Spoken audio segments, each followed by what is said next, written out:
po ng minute ban. Para yung ating pong kaluluwa po ay ma-preserve sa lahat po, sa bawat gabi.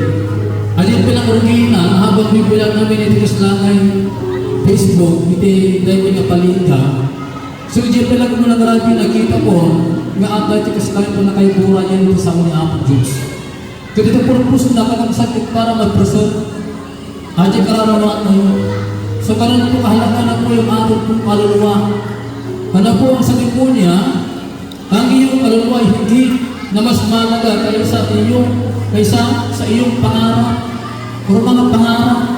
Lahat po tayo mayroon po mga pangarap sa buhay. Pero hindi po natin alam kung minsan ano po na mas mahalaga at malala po ang ating pong kaluluwa. Ano po kaysa yung ating pong mga pangarap. Ano po yung pangarap mo? Yes. Hindi po masamang pangarap. Mayroon po tayong minimiti ano po sa buhay. Pero kung titirin po natin ano po sa Biblia, mas mahalaga kayo at ikararuwa kayo kaysa itinanyakan ng pangarap. Itibang-itibang sa kanila kayo. Kung kinahintay ko na lang hindi kakabsan, tignan ko natin. Sabi po niya, ang pinakamalaking kawalan na po sa isang tao one day, ay hindi po niya nakamit. Ano po yung kanyang pangarap, kundi yung mawawala o mapapahanga, ano po yung kanyang kaluluwa. So yun po yung katotohanan. One day kapag hindi po tayo, ano po, ginamit, ano po ng wastong buhay, anong wastong pamamuhay, ano po yung buhay na binigay po ng Diyos, meron po nagsasuffer. Ano po, nagbahagi, ano po ng ating pong buhay. At yun po ay ano po yung ating pong kaluluwa. So, ang sabi po niya, ano po yung text po natin, ano po dito po sa Matthew chapter 16, verse 26. Ang sabi po niya, sapagkat ano ang mapapala ng isang tao, kung makamtan man niya buong mundo. Ang sabi po niya, ano po, at nawala ang kanyang sariling kaluluwa.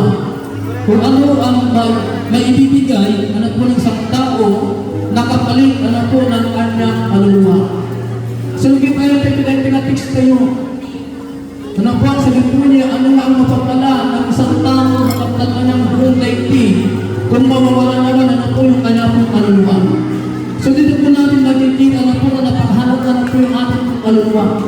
Sapagkat ang sabi po na dito, wala po may tutumbas ano po na nahalaga ano po sa ating pong kaluluwa.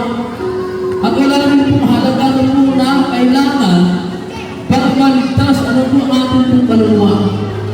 Kasi kung patungkol po sa kaligtasan, ano po ang ating pong pag-usapan, ano po, ang sinasabi po ng Biblia, isa lang yung kailangan po ng tao pong maligtas. Ano po yung kanya pong kaluluwa. At wala po ibang maliban, wala po ibang maliban ng ating pong Panginoong Jesucristo. Yan po yung pinakakailangan po natin upang maligtas, ano po yung ating pong kaluluwa. Hindi po niya kailangan ano po ng material na bagay, hindi po niya kailangan ano po ng mga diploma. Ano po niya kailangan po niya ano pong maligtas yung ating pong kaluluwa. Sabi po niya wala po yung maliban, ano po ang ating pong Panginoong Jesucristo.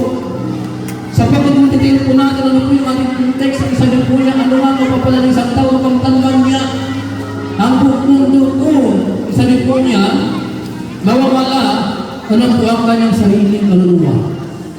So hindi po masama ano po magkaroon tayo ng pera. Kailangan din po natin ng pera. Tignan po natin, money is important. Kasi kung wala pong pera, ano po, hindi po tayo makabibili. Ano po lang gusto po nating bilhin. Yan po yung katotohanan naman. Minsan, ano po lang partang, permit nalungkot mo, permit istanay, sudinit mo. Mahalaga na po yung mga bagay na yan. Pero hindi lang po sana dyan po nakapokus, ano po yung ating pong kaluluwa o yung ating pong atensyon. Ano po, yung ating pong puso. Especially ano po na kailangan po natin pagtuunan. Ano po yung ating kapangailangan, ano po ng ating pong kaluluwa. Kasi ang sabi po ng Biblia, ano po doon po sa Santiago chapter 4 verse 14, na hindi rin alam kung anong mangyayari sa inyo sa araw ng bukas. Ganun po kahalaga na po na kailangan din po natin, ano po na pagtuunan ang pangailangan, ano po ng ating pong kaluluwa. Hindi lang po sana ano po yung kinabukasan po natin, ano po ating pong isigyo. Hindi lang po sana ano po yung ating pong pangarap. sa lang pagtunan po natin ano po yung kaligtasan, ano po ng ating po kaluluwa. Mahalaga po yung mga pangarap, mahalaga po ang mga bagay, ano po ng mundo ito. Pero wala po ibang nakapagliligtas. Ano po ang ating sa ating po kaluluwa maliban, ano po ang ating po ng Panginoon sa Kristo. Tingnan po natin ano po dito sa Biblia, dito po sa Lucas, ano po, chapter 16, verses 19 to 31. Meron po isang mayaman at sa pungkulupi. Ay yung mayaman, ano po, ang pangarap, yung mayaman, wala po siyang pangalan. Ano po sa ating kita, pero yung pungkulupi, meron po siyang pangalan. So tingnan po natin, nabuhay po sila na po sa mundo po ito. Nabuhay po sila parehas. At ito po natin makikita na po na pagdating po sa kaligtasan, sa po yung kailangan po natin. Wala po ibang maliban ng ating pagpang sa Kristo. Ano po yung mayaman ngayon, habang siya po yung nabubuhay, ano po sa mundo ito, yun din po yung advantage kapag marami po tayong pera, kapag tayo po mayaman. Kasi kung mayaman ka, mabibili mo lahat. Ano po ang gusto mong bilihin. Pero meron pong meron pong bagay na po hindi mo maibilihin, ano po ang pera. Isa po yung ano po yung buhay, ano po na walang handa. So yung mayaman ngayon, ano po, tuwang-tuwa. Kasi nga po, nabibili po niya na po ang kanya po yung gusto, napupunhan po niya na po yung kanya po gusto puntahan.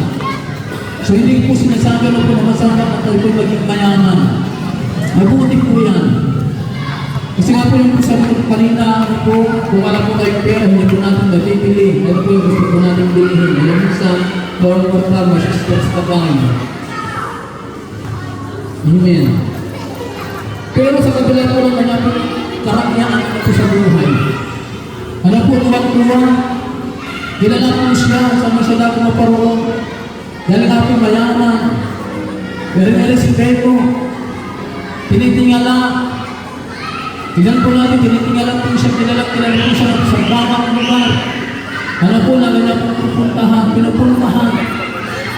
Dahil nga po siya po ay mayaman, kasi kung mayaman kasi ba't ka? Kilala ka ng maraming tao, especially, ano po yung mga tao na po na talagang makakilala sa iyo. So tingnan po natin, pero yung panahon ano po na namatay na po yung mayaman na yun. Ano po, sabi po ng Biblia, sa kabila po ng kanyang karangan sa buhay. Pero nung namatay po siya, ano po pumunta po siya na po sa mainit damo, mainit na lugar. Samantalang ano po yung Lazaro, ano po, hindi po siya, hindi po siya kilala, ano po, pero siya po yung namatay. Ang sabi po ng Biblia, ano po, yung kanya po, alam mo, dinala po ng anghel ng Diyos, ano po rin po sa paradiso. So ano po yung pagkakaiba? Ano po yung buhay po nila? Malagsik sa mayaman pinupulubida. So ang pagkakaiba po, ano po yung Lazaro, kagalap hindi po siya mayaman, hindi po siya sikat. Pero meron po siyang meron sa kanya at ang kanya ng awan ng Diyos mayaman. At ang kanya ng awan ng Diyos mayaman ang sa baliw-baliw ng Apo Jesus. Yung ari tumiso, hindi nakaisunod yun po yung dahil kung siya po yung namatay, ay pumunta po na po yung kanya pong kaluluwa. Kaya ipinita po ng anghel, ano po yung kanya pong kaluluwa. Ano po, sa paradise. Nakitawag at pagkakang sa kanyang marimang langit. Yung po yung mayroon po sa kanya, na wala po na po sa mayaman. Yung po yung mayroon po sa kanya, na wala po na po sa mayaman. Ano po, wala po ba, maliban ano po yung ating pagpang sa Kristo. Ano po yung magandang po, relationship po niya na po sa ating pagpang sa Kristo. Kaya kung pagdating po ako sa kaligtasan ng pag-usapan, isa lang po yung kailangan. Ano po, wala po ibang maliban ang ating Panginoon sa Kristo. Amen. So tingnan po natin, bagamat ano po, siya po ay sikat, yung mayaman ngayon, kilalang kilala. Pero namatay po, sabi po ng Biblia, hindi po siya ano po, pumunta na po sa paradise. Pagkusang sa dugo niya, ano po, pumunta po ano po sa mainit na lugar. Amen. So tingnan po natin ang pagkaiba po nila. Mga mahal, one day, darating nakarating din po sa atin ano po yung bagay na yan. Ano po yung mga bagay na ayaw po natin maranasan, especially kamatayan. Lahat po kayo, ang sabi po ng Biblia, pupunta po tayo lahat dyan kasi naitakda na po. Ano po yung kamatayan niyo po sa buhay po ng bawat isa po sa atin. Doon po, ano po sa Mark chapter 3 verse 2, ang panahon ng pagsilang at panahon ng pagkamatay. So naitagda na po yan.